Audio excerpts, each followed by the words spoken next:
Hello guys, welcome back to our channel Anju's vlog. അപ്പോൾ എല്ലാവരും സുഖമായിട്ടിരിക്കണമെന്ന് വിശ്വസിക്കുന്നു. നമ്മുടെ ഇന്നത്തെ വീഡിയോ എന്താണെന്ന് വെച്ച് കഴിഞ്ഞാൽ ചെറിയ കുക്കിംഗ് വീഡിയോ ആണ്. അപ്പം നമ്മൾ വീഡിയോയിലോട്ട് പോകുന്നതിന് മുന്നേ തന്നെ ആദ്യമായിട്ടാണ് എൻ്റെ ചാനൽ നിങ്ങൾ കാണുന്നതെങ്കിൽ ലൈക്ക് ചെയ്യാനും ഷെയർ ചെയ്യാനും സബ്സ്ക്രൈബ് ചെയ്യാനും മറക്കല്ലേ. നമ്മുടെ സബ്സ്ക്രൈബ് ബട്ടൻ്റെ തൊട്ടപ്പുറത്തൊരു ബെല്ലൈക്കണുണ്ട്, അതിൽ ക്ലിക്ക് ചെയ്യുകയാണെങ്കിൽ ഞാനിടുന്ന എല്ലാ വീഡിയോകളുടെയും നോട്ടിഫിക്കേഷൻ നിങ്ങൾക്ക് വേഗം തന്നെ കിട്ടുന്നതായിരിക്കും. അതുപോലെ തന്നെ നമ്മുടെ ചാനലിൽ നമ്മൾ ഡാൻസിൻ്റെ ഷോർട്ട് വീഡിയോസൊക്കെ ഇടാറുണ്ട്, അതും കൂടി എല്ലാവരും കയറി കണ്ട് നമ്മളെ സപ്പോർട്ട് ചെയ്യണം.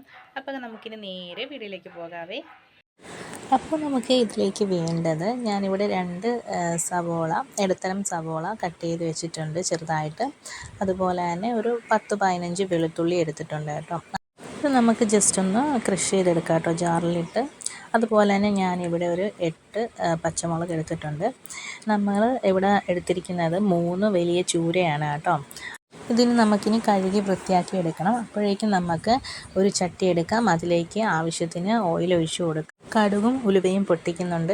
അപ്പോഴത്തേക്കും അത് പൊട്ടിയതിന് ശേഷം നമ്മൾ ചതച്ചെടുത്ത് വെച്ചിരിക്കുന്ന സവോളയും വെളുത്തുള്ളിയും അതിലേക്ക് നമുക്കിട്ട് വഴറ്റി കൊടുക്കാം. പിന്നെ നമ്മൾ പച്ചമുളകും ഇട്ട് കൊടുക്കുന്നുണ്ട് കേട്ടോ. അതിൻ്റെ കൂടെ തന്നെ നമ്മൾ ഇഞ്ചി ചെറുതായിട്ട് അരിഞ്ഞെടുത്ത് വെച്ചിട്ടുണ്ടായിരുന്നു, അതും കൂടെ നമ്മളതിലേക്ക് ഇട്ട് കൊടുക്കുന്നുണ്ട്. ഇനി നല്ലതുപോലെ നമുക്കൊന്ന് മിക്സ് ചെയ്തെടുക്കാം. പിന്നെ നമുക്ക് ഒരു 2 തക്കാളിയാണ് ഞാൻ എടുത്തിരിക്കുന്നത്, അതും കൂടെ ഇതിലേക്ക് ഇട്ട് കൊടുത്തിട്ട് നല്ലതുപോലെ ഇളക്കി കൊടുക്കാം. ശേഷം നമുക്ക് ആവശ്യത്തിനുള്ള ഉപ്പ് ചേർത്ത് കൊടുക്കാം കേട്ടോ. ഉപ്പ് ചേർത്തിട്ട് നല്ലതുപോലെ ഒന്ന് ഇളക്കി യോജിപ്പിച്ചിട്ട് നമുക്ക് വഴറ്റാം. നല്ലപോലെ ഒന്ന് വഴറ്റിയെടുക്കണം കേട്ടോ. അപ്പോഴത്തേക്കും നമ്മൾ ചൂരയുടെ കഷ്ണം ഈ ഒരു വലിപ്പത്തിൽ ചെറിയ ചെറിയ പീസുകളാക്കി നമ്മൾ കട്ട് ചെയ്തിട്ടുണ്ട് കേട്ടോ. കഴുകി നമ്മൾ വൃത്തിയാക്കി എടുത്ത് വെച്ചിരിക്കുന്നതാണ്. ഈ ഒരു വലിപ്പത്തിലാണ് നമ്മൾ കട്ട് എടുത്തിട്ടുള്ളത് കേട്ടോ. നമുക്ക് നമ്മുടെ ഗ്രേവി എന്തായെന്ന് നോക്കാം. ഇനിയിപ്പോൾ നമ്മൾ അതിലേക്ക് കറിവേപ്പില ഇട്ടിട്ടുണ്ട്. ഇനി ആവശ്യത്തിന് മല്ലിപ്പൊടി നമുക്ക് ഇട്ട് കൊടുക്കാം. ഇനി മുളക് പൊടി ഇട്ട് കൊടുക്കാം. പിന്നെ കുടംപുളി എടുത്തിട്ടുണ്ട്, കുടംപുളി നമ്മൾ ആവശ്യത്തിന് ഇട്ട് കൊടുത്തിട്ടുണ്ട്. ഇതിന് ശേഷം നമുക്ക് മഞ്ഞൾപ്പൊടിയും കൂടി ഇട്ട് കൊടുക്കാം. ഇത് ഇത്ര ഇട്ട് കൊടുത്തതിന് ശേഷം നമുക്കിനി നല്ലതുപോലെ ഇതൊന്ന് വഴറ്റിയെടുക്കണം. നമുക്ക് ലോ ഫ്ലെയിമിൽ വെച്ചാൽ മതി, കരിഞ്ഞു പോകാതെ നല്ല രീതിയിൽ നമുക്കിതൊന്നും കൂടെ വഴറ്റിയെടുക്കണം. ആ പൊടികളുടെയൊക്കെ പച്ചമണം മാറുന്നിടം വരെ നല്ലൊന്ന് വഴറ്റിയെടുക്കണം കേട്ടോ നമുക്കിത്. അപ്പോൾ നമുക്ക് ഈ ഒരു പരുവത്തിലായി കിട്ടിയിട്ടുണ്ട്. ഇനി നമുക്കിതിലേക്ക് ആവശ്യത്തിനുള്ള വെള്ളം ഒഴിച്ചു കൊടുക്കാം കേട്ടോ. ആവശ്യത്തിനുള്ള വെള്ളം ഒഴിച്ചു കൊടുക്കുക. അത്യാവശ്യം ഈ ചൂരയ്ക്കൊക്കെ നല്ല വേവുള്ളതാണ്. അപ്പോൾ ആവശ്യത്തിനുള്ള വെള്ളം നമുക്ക് ഒഴിച്ചു കൊടുക്കാം കേട്ടോ. ഒഴിച്ചു കൊടുത്തതിന് ശേഷം നമുക്കിനി അടച്ചു വെക്കാം. നല്ലതുപോലെ തിളച്ച് വരട്ടെ കേട്ടോ. ഇപ്പം തിളച്ച് വന്നിട്ടില്ല, തിളയ്ക്കുന്നതേ ഉള്ളൂ, ചെറുതായിട്ട് തിള തുടങ്ങിയിട്ടേ ഉള്ളൂ. നല്ലതുപോലെ തിളച്ച് വരട്ടെ കേട്ടോ. നല്ലതുപോലെ തിളച്ച് വന്നതിന് ശേഷം നമ്മൾ കഴുകി വൃത്തിയാക്കി കട്ട് ചെയ്ത് വെച്ച് നമ്മുടെ ചൂര കഷ്ണങ്ങൾ നമ്മൾ ഇട്ട് കൊടുക്കുകയാണ് കേട്ടോ. ചൂരമീൻ്റെ കുറേശ്ശെ നമുക്ക് ഇട്ട് കൊടുക്കാം.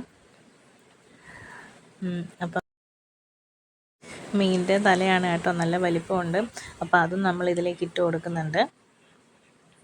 ഇനി നമുക്ക് നല്ലതുപോലെ ചെറുതായിട്ടൊന്ന് ഇളക്കി മിക്സ് ചെയ്ത് കൊടുക്കാം കേട്ടോ. അതിന് ശേഷം നമുക്ക് ഇതും നല്ലതുപോലെ ഒന്ന് അടച്ച് വെച്ച് വേവിച്ചെടുക്കാം. ഇപ്പം നമ്മുടെ ചൂരക്കറി നല്ലതുപോലെ തിളച്ചിട്ടുണ്ട് കേട്ടോ. നമ്മുടെ പീസുകളിലേക്കൊക്കെ ആ കുടംപുളിയുടെയൊക്കെ പുളിയും അതേപോലെ തന്നെ മുളക് പൊടിയുടെയൊക്കെ എരിവും നല്ലതുപോലെ ഇറങ്ങിയിട്ടുണ്ട്. ഇനിയും കുറേയേറെ നേരം തന്നെ നമുക്ക് ഇത്രയും ഗ്രേവിയുടെ ആവശ്യമില്ല, കുറച്ചും കൂടെ വറ്റിച്ചെടുക്കണം നമുക്ക്. അപ്പം അത് ചൂരക്കറി കൂടുതലും കുറച്ചും കൂടെ വറ്റിച്ചെടുക്കുന്നതായിരിക്കും നല്ല ടേസ്റ്റ് കേട്ടോ കൂട്ടാൻ വേണ്ടിയിട്ട്.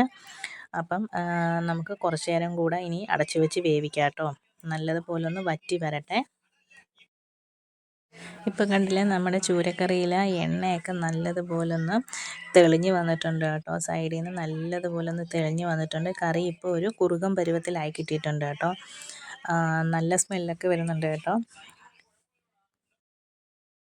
ഇപ്പം നമ്മുടെ ചൂരക്കറി ഇവിടെ റെഡി ആയിട്ടുണ്ട് കേട്ടോ. നല്ലൊരു അടിപൊളി കറിയാണ് കേട്ടോ. എല്ലാവരും ഇതൊന്ന് ട്രൈ ചെയ്ത് നോക്കണം. ഇനി ലാസ്റ്റായിട്ട് നമുക്കിതിൽ ചെയ്യാൻ വേണ്ടിയിട്ട് ഒരു ചെറിയ പൊടിക്കൈയും കൂടെ ഉണ്ട്. നമുക്കിതിലേക്ക് ഇനി ലാസ്റ്റ് കുറച്ച് വെളിച്ചെണ്ണയും കൂടെ മുകളിലേക്ക് ഒഴിക്കണം കേട്ടോ. കുറച്ച് വെളിച്ചെണ്ണയും കൂടെ ഒഴിച്ചിട്ട് കുറച്ച് കറിവേപ്പിലയും കൂടെ ഇട്ടിട്ട് നമുക്കിത് അടച്ചു വെച്ചാൽ മതി. ഇത് അടിപൊളി ചൂരക്കറിയാണ്, എല്ലാവരും ഒന്ന് ട്രൈ ചെയ്ത് നോക്കണം. നമ്മൾ ഇത് ഇന്നിപ്പോൾ യൂസ് ചെയ്യുന്നതിലും നല്ലത് പിറ്റേ ദിവസം എടുക്കുന്നതായിരിക്കും നല്ലത്. അപ്പോൾ നല്ല അടിപൊളി ടേസ്റ്റ് ആയിരിക്കും കേട്ടോ. ആ പുളിയും ഒക്കെ നല്ലപോലെ ഇറങ്ങിയിട്ട് സാധാരണ നമ്മൾ ചൂരക്കറി വെച്ചിട്ട് അത് ഇന്നിപ്പം നമ്മൾ വെച്ച് കഴിഞ്ഞാൽ പിറ്റേ ദിവസത്തേക്ക് എടുക്കുന്നതായിരിക്കും അടിപൊളി ടേസ്റ്റ് ഒന്നും കൂടെ.